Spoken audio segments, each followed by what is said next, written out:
Fight fans, welcome back to Carl Cruz at MMA. Today, got returning guest to the platform. Last time I had him on here last September, he was making his Dana White Contender Series debut. He took on Adam Livingston. Amazing first round guillotine choke victory with that. He's one of UFC's newest lightweights. He is Mr. Tommy Gantt. Tommy, what's up, my friend? How are you?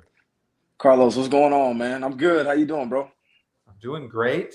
You know, awesome to see what happened last time. Went down to the Contender Series. Amazing win. First round finish. No brainer. You were getting a contract. Looking back at it, man, what was that whole experience like? Man, it was crazy, man. I say crazy to say the least, but dude, just not having music, not really getting announced like that. It was just all kind of crazy, man. It's like, hey, red corner, blue corner, fight. But it was a good experience though, man. I enjoyed it, man. I think some people kind of have hot takes about it, but I enjoyed it, man, and it worked out. So here we are today. What was that experience like, you know, after the fight? You're waiting on the chairs with the other guys, and you're waiting to see if Dana gives you a contract. Was there any doubt at all in your mind? A little, man. I know just through media outlets and different people here and there, they don't like guys that's over 30, but it worked out for me. But I think that was the only really thing that I was thinking about at the moment, because I was like, yeah, that should be good enough, man. I finished in a couple minutes, 32, but I've been really active over the last couple years, so I was hoping that worked out in my favor, and obviously it did. So had to be doing something right. Absolutely. You know, I think with you, I mean, it's so crazy. You know, when you mention your age, 33 years old, you really haven't been doing MMA for a crazy amount of time. Are you surprised how quick it's come for you? Yeah, I was a little surprised, to be honest, man. But I started boxing in 2022, I want to say. So I had my feet wet before I even decided that I was going to fight. It was more like a one of our donors for the Wolfpack Wrestling Club where I used to compete at. He was like, "You guys got to go box. You got to go box. You got to try out my guy Remy at Drawbreakers downtown." And it just took years and years, man, because you hear about like boxing culture and stuff like that, like, oh, guys are getting knocked out in the gym, fighting and stuff like that. I'm like, man, I ain't trying to deal with all that craziness, man. And I ended up going. Remy's the best coach, one of the best coaches I've ever had, man. And it just kind of worked out from there. I got my feet wet with boxing, and MMA just kind of took off. And wrestling and boxing are similar in terms of range. So I think that helped me a lot. But it took off quick, man, quicker than I expected.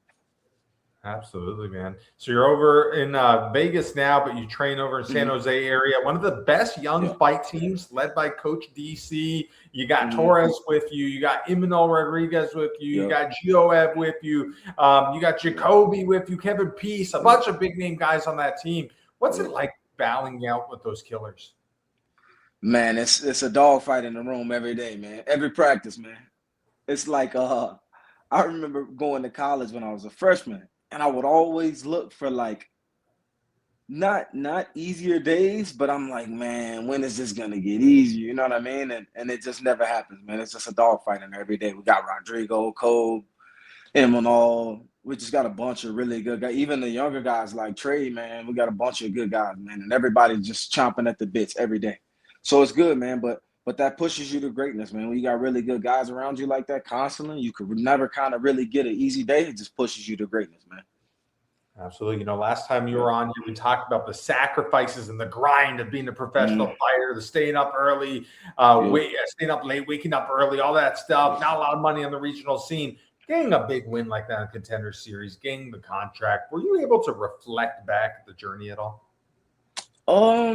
Not really, man. I'm not one to like reflect back a lot. Like I think that's how you get kind of caught up in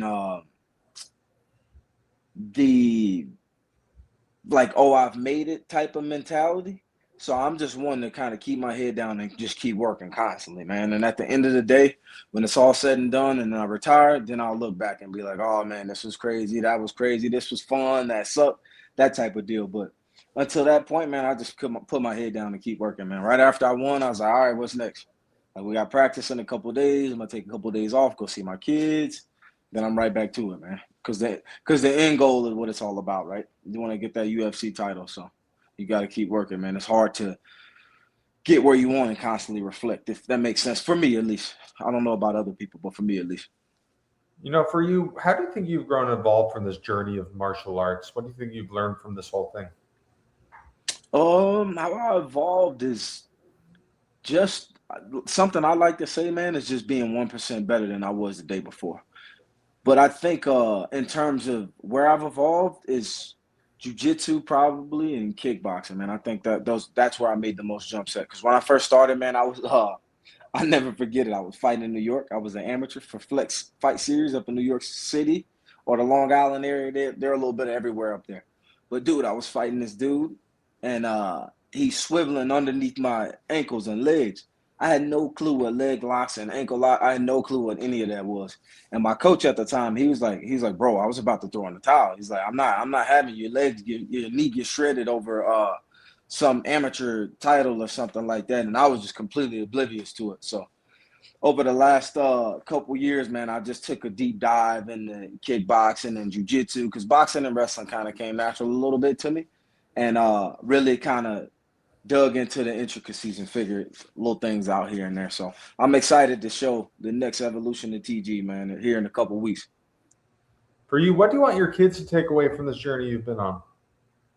I would want them to take away that anything is possible, man. I've been against the odds my whole life, man, from growing up in Centerville where I grew up to wrestling at North Carolina State, which wasn't a perennially good program, and then wrestling on the regional scene. I mean, wrestling on the international scene just wasn't ever like really the guy or one of the guys, and just clawing back and fighting my whole life, man. So that's what I would want my kids to take from it. And obviously they won't have to fight as hard as I did, but that's the goal at least. Last time out, fought in the Apex. You like being back in this environment?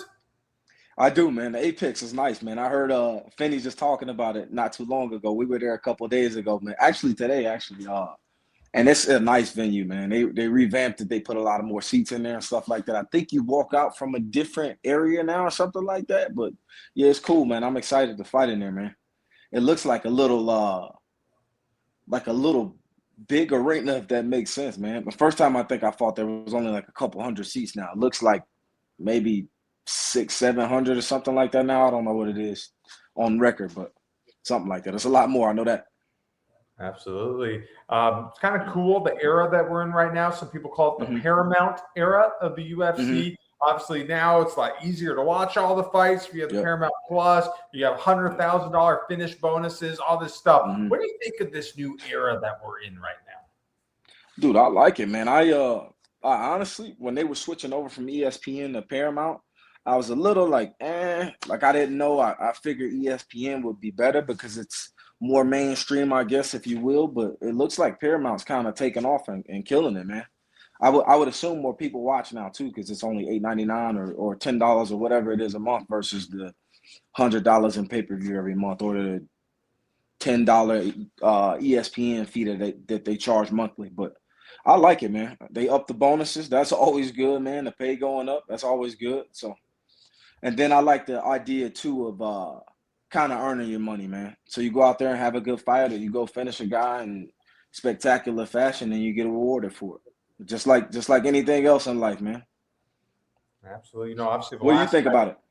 Oh, I think it's awesome. I think it really adds an extra incentive for the guys to go out there. Like, yourself, last time Contender Series, huge first round finish. I feel like that show you want to reward that by getting UFC contracts. Now that you're actually into it, reward the fighters by having big paydays.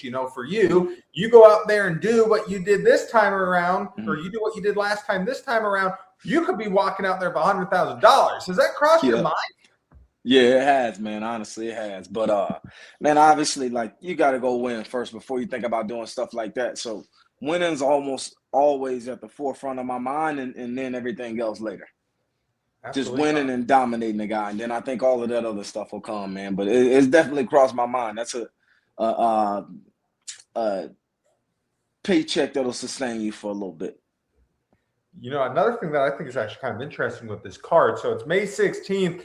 We have another big MMA card going on the same night. That whole Ronda Rousey, Gina Carano, Diaz, Perry. For you, it's kind of cool to be able to represent the UFC on that night and show people, hey, that's a great show too, but you got to tune in to watch us. Man, I was just thinking about that, and it didn't cross my mind until probably yesterday. And I was like, man, they gave us a nice little opportunity here. So yeah, it's up to us, man. Me, Malcolm, all the other guys on the card to go out there and put on a show, man. They're putting us as their tributes, I guess, man, for that weekend. So we got to go out there and put on the show, man, and shut that hype down.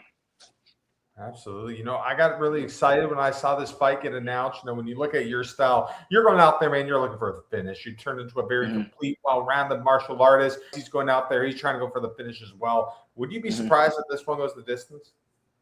I honestly haven't thought about that, man. Like I said, man, when I train, man, we go hard, man, and we train to get guys out of there. You know what I mean? It's not I don't think I'm always prepared to fight 15 minutes, but I'm not like, oh man, this is gonna be a war when I sign up to fight anybody. You know what I mean? I'm like, I'm going out here to do what I do every time. No matter who's in front of me. It's just a silhouette to me in the most respectful way possible. You know what I mean? Whoever I'm fighting is just a silhouette. I'm going out there to finish this guy in the most malicious way possible. You know, for you, what's the ultimate goal? What do you want to accomplish in the sport? I mean, it's hard to say, man. Everybody always says that they want to be UFC champion. So obviously be the UFC champion, but I just kind of take things day by day, man. I just want to be better than I was the day before, man. And if I continuously do that, then the sky's the limit. Absolutely. You know, 2026, interesting year for you. You know, I feel like leading up to it, you've only been competing in this for a few years since the 22 or 23. It's been trying to get to the UFC. Well, now we're in the UFC now. Does it feel like the journey's now really begun? No, man, not really. It doesn't really feel like the journey's just begun. I think that was more of a 2023 thing or 2022 whenever I first started amateur. This is just kind of a stepping stone along the way of the journey for me, man. It's just what I always envisioned happening, and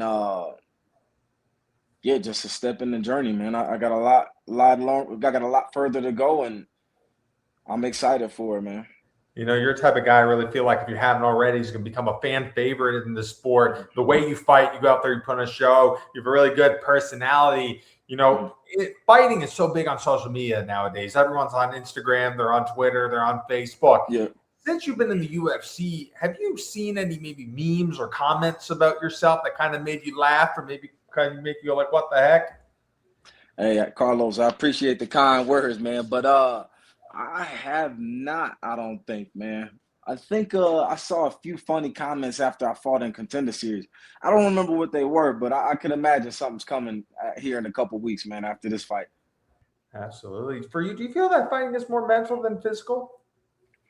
I'd say so. I don't know like where it falls, like 50-50, 60-40, 70-30. I don't know where it falls, but I would think it's a little bit more mental than physical, man. But it's definitely demanding for both, man, to be honest. Because after you get done fighting and making weight and all of that good stuff, you get home, man, you're just like, you finally just relax, man, and then get to enjoy things for a couple of days. And like I said, get ready to plan for the next one, man.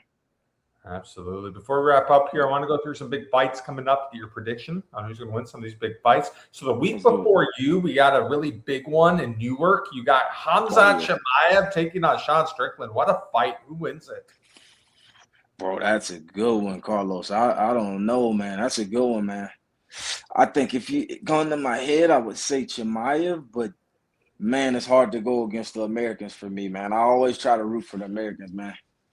The few, the proud, the brave, man, on my end. But that's so I gotta say Strickland, man. But a gun to my head, I'd say Chimaev. Sounds a little contradictory, but I don't know, man. And then Van and Tatsura or whatever at 25. I don't know, man. That dude's good. That Japanese dude's good, man. Dude, really good. Van's from the States, though, right? Yeah. So there we go. Give me Strickland and Van, man. So the night that you're fighting, the main event is two guys not from the United States. It's Melky Costa and Arnold Allen. Who wins that one? Man, I honestly haven't seen a lot of the Costa guy, but I know Arnold Allen's good, man. He's been in there with some of the best of them. Holloway, Volkanovski. He fought Lerone Murphy or something like that, I want to say too, right? Yeah, that dude's been in there with some good guys, man. I probably have to give it to him, like just off of sheer competition or whatever. Just the guys he's been in there against and what he's seen. This other guy seems like a little bit of a hype train. He can fight from what I've seen too. I've seen some highlights, but I've seen a lot more Arnold Allen. So give me him, man. Absolutely. And then we got coming up here in June, one of the biggest cards ever. It's the big UFC Freedom 250, the co-main event. Alex Pereira, Cyril Gane. Who do you have there? Bro, that's going to be a good one. I don't know, man. You just can't get hit by Alex, man. If you get hit by Alex, it's over, man. But Gane's also proven not to be able to get hit by a lot of those guys. I don't know. That's going to be a good fight, man. That might end up being fight of the night, man.